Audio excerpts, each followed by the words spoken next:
Uniknya dalam beberapa hari terakhir juga Persib dikaitin sama salah satu kiper nih, yang mungkin secara nama nggak terlalu tenar, tapi bapaknya tenar banget nih. Bapaknya kan pelatih timnas Belanda nih, Ronald Koeman kan. Ronald Koeman punya anak namanya Ronald Koeman Junior. Nah, ini Ronald Koeman Junior ini salah satu kiper yang sekarang eksis di klub Eredivisie, SC Telstar. Ini ramai banget nih, salah satu media Belanda tuh Voetbal Internasional, Voetbal Premier juga itu mengabarkan kalau Persib udah deal bahkan kabarnya dengan kiper bertinggi 188 cm ini kalau Ronald Koeman Junior datang atau bener datang, otomatis Persib punya 13 pemain asing kan, karena sekarang udah 12 kan.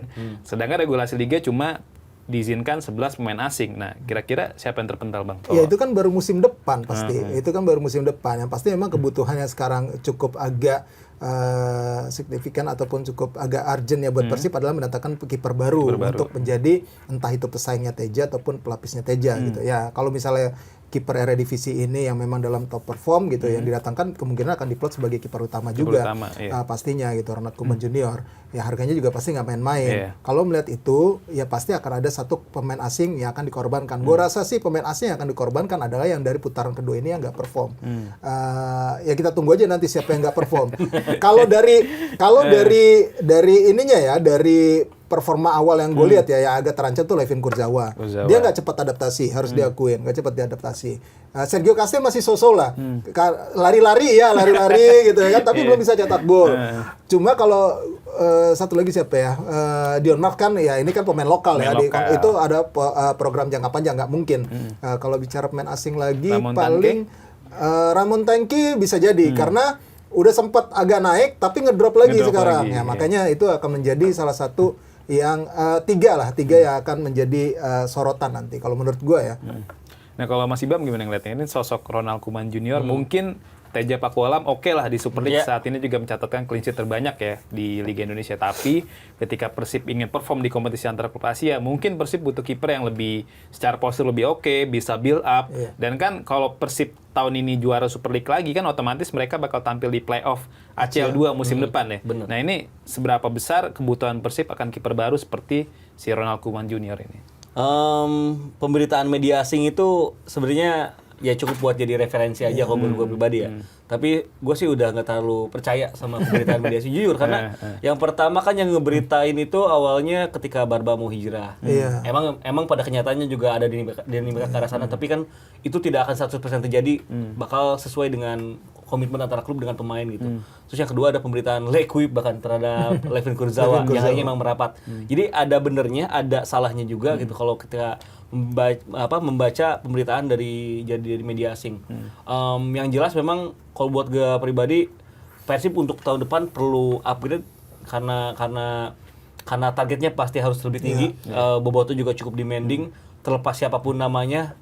Kalau buat gue pribadi nggak butuh nama besar sih, yang penting perform aja. Jadi walaupun itu ada embel-embel Ronald Koeman, cuman kalau Ronald Koeman bapaknya dan di prime usianya sih pasti butuh. Cuman kalau untuk penjaga gawang, kalau ada yang lebih baik kenapa enggak gitu. Apalagi Bojan Hoda kan butuh pemainnya emang secara sistem tuh harus tepat. Kevin Mendoza di musim lalu tuh tepat, tapi ternyata secara shot stopper ternyata Teja juga nggak kalah bagus gitu kan. Jadi memang harus ada yang lebih spesial dari Kevin Mendoza dan juga Teja itu yang kalau emang penjaga gawang harus didatangkan dari Persib. Kalau nggak punya dua added value itu, ya lebih baik dengan ada yang sekarang paling mencari posisi lain ya. Paling mencari backup dari Teja dengan kualitas yang lebih ready aja. Karena kan Fitrah Maulana juga secara teknis memang ready. Gue yakin ini bakal jadi penjaga gawang bagus. Cuma belum dikasih kesempatan aja. Cuman masih terlalu hijau saja untuk dapat kesempatan. Ya. Bener. Jadi memang gue rasa kedepannya Persib gak akan diam, bakal scouting pemain-pemain bagus. Untuk urusan siapa yang keluar, Boboto juga bisa tebak lah. Iya. Nah ini kan selain Ronald Koeman Junior juga sebenarnya selain posisi penjaga gawang dan juga pemain depan, tentu ya Boboto atau pecinta Persib Bandung pasti paham lah. Persib kayak butuh banget pemain nomor 6 nih. Sebenarnya kan kayak nama Joey Pelupesi itu sempat menguat ya kemarin di akhir tahun atau di awal tahun 2026 tuh dikabarkan akan merapat ke Persib, tapi kenyataannya enggak.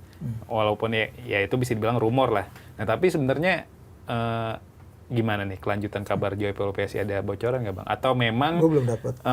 Kira-kira ya Persib butuh pemain alternatif lah selain Joao Pelopessi gitu di bursa transfer musim panas nanti. Nah, masalahnya pemain alternatifnya ini kan agak sulit ya dicari kalau untuk ukuran pemain lokal ya. Ya pasti memang cukup berat juga, apalagi harganya pasti akan mahal kalau levelnya udah timnas gitu. Apakah mereka akan balikin lagi Ricky Kambuaya kan belum bisa jadi, itu ada opsi juga gitu. Tapi memang gue lihat memang itu sangat dibutuhkan ya untuk membackup apabila terjadi seperti Mark Locke sekarang nggak ada. Iya, Gitu. betul. Itu memang sangat butuh banget. Ada Deddy Kusnandar sebenarnya. Cuma kan kalau untuk sekarang tuh Deddy Kusnandar bisa dibilang udah bukan di top prime-nya dia lagi gitu. Punya kualitas, punya teknik gitu. Tapi ya dia bukan di top perform-nya dia seperti 3 tahun lalu lah gitu kalau menurut gua. Jadi memang butuh tambahan pemain di nomor 6 ini. Joao Pelopessi sekarang gua belum dapat gambaran lagi terkait dengan rumor itu apakah dia bakal main di Indonesia, tapi memang kabarnya yang gue dengar memang ada beberapa pemain diaspora yang bakal merapat ke klub Indonesia musim depan. Ya mungkin ada yang dari pemain depan, ya salah satunya juga ada Joao Pelopessi gitu. Tapi masih menunggu juga, ini masih rumor juga gitu. Karena kan tergantung negosiasi sama nanti kesempatan dia untuk mendapatkan klub lagi di Eropa. Nah, ini sebenarnya kan ada Ivar Jenner juga. Ivar Jenner di Dewa kan cuma di kontrak 6 bulan tuh. Dan dia sih masih harapannya ya setelah kontrak 6 bulan di Dewa bisa berkarir di Eropa lagi. Ya, tapi gimana kansnya ke Persib? Kalau itu ada, memang ada. Tapi kalau misalkan Ivar Jenner punya motivasi seperti itu, ya tinggal balik lagi. Kebutuhannya si Ivar Jenner apa? Apakah duit? Apakah memang menit bermain di level yang lebih kompetitif? Ya selain duit ya maksud gue gitu. Karena penting bagi Ivar Jenner ini untuk tetap ada di level kompetitif yang level atas. Bukan di Indonesia lah untuk saat ini kalau menurut gua ya. Entah di Asianya itu, kalau nggak Thailand ataupun di Jepang gitu. Ya pasti di Eropa dia harus balik. Kayak seperti Nathan aja sampai rela untuk bermain di kompetisi level 2 di Belanda, tapi kompetitif gitu. Main terus dia. Main terus lagi, dia bisa buktiin. Justin Hapner pun begitu, rekan seangkatannya dia Di gitu. Eredivisie malah. Iya, di Eredivisie. Jadi memang harus punya motivasi untuk itu. Main di tim mediocre nggak apa-apa, di tim papan bawah nggak apa-apa. Yang penting tetap ada di level kompetisi Eropa yang papan atas. Kalau Mas Iba melihatnya di soal kebutuhan Persib di posisi nomor 6 ini. Sebenarnya kalau siapa nama yang masuk dan keluar, lagi-lagi gue nggak mau bahas, termasuk Joy sebenarnya. Tapi kalau kita berkaca di laga semalam aja, ketika Persib akhirnya di 2 laga, leg pertama dan leg kedua lawan Ratchaburi, Persib itu emang sangat kehilangan pemain bertipikal nomor 10 murni dan nomor 6 murni. Bahkan kalau kita ngomongin Mark Locke, itu juga bukan nomor 6 murni, dia itu 8 sebenarnya. Tapi emang dengan situasi yang ada dia bisa harus lah jadi ya. di jadi tim. Jadi memang kalau untuk Persib musim depan, apalagi kalau kita ngelihat kerangka timnya Bojan setiap membawa Persib juara Liga, itu pasti ada nomor 10 yang hebat.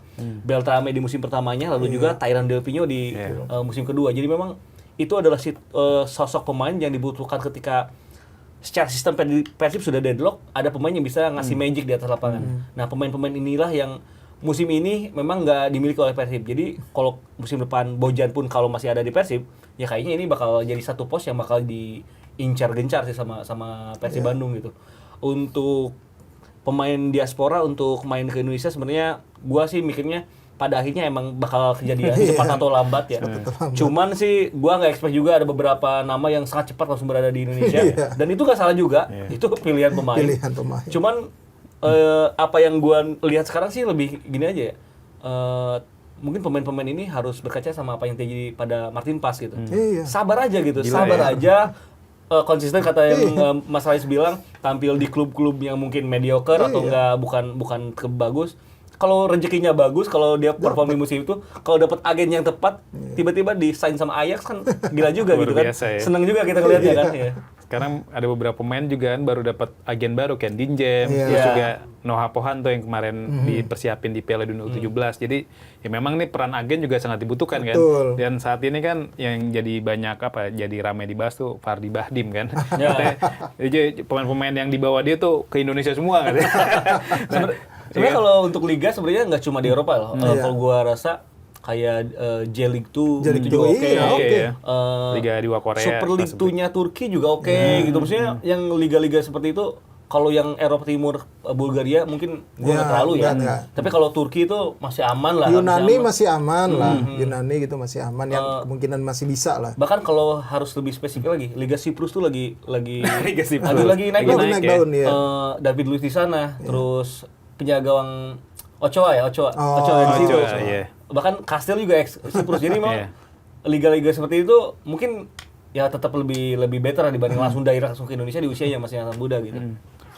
Nah, ini kan kalau itu kan kita udah bahas tadi posisi nomor 6, terus juga posisi penjaga gawang. Nah, kalau secara overall sebenarnya untuk menatap musim depan nih, memang kan musim masih panjang sebenarnya. Persib di Super League juga baru jalanin 20 pertandingan kan. Sebenarnya masih ada 14 laga ke depan lagi. Tapi kan nggak ada salah untuk melihat natap ke depan. Apalagi misi Persib tadi seperti kata Mas Ibam juga ya ambisi Persib tuh untuk melaju jauh di kompetisi ya kan. Dan rutin itu dan rutin. Nah, kira-kira perombakan apa sih Bang yang dibutuhkan Persib untuk menatap musim 2026-2027? Kalau masih Bojan Hodak ini agak sulit ditebak juga ya. Ketika memasuki musim ini aja gue kaget sampai semua pemain asing dia dilepas sama dia. Dia begitu berani ya dan begitu percaya diri, dan hasilnya memang di awal musim memang nggak begitu kelihatan. Sempat kan agak terseok-seok juga, agak berat juga. Tapi lama-kelamaan para pemain yang didatangkan ini memang mendapatkan chemistry dan sesuai dengan harapan itu.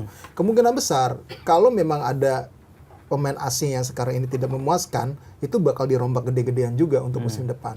Apalagi terkait dengan nilai kontrak. Kalau misalnya lu udah gue datang ke sini, itu pemain-pemain yang kemarin datang ke sini, gue yakin kontraknya akan lebih besar dibandingkan klub sebelumnya, ya kan? Makanya Bojat itu punya ekspektasi yang tinggi karena akan bersaing di Asia.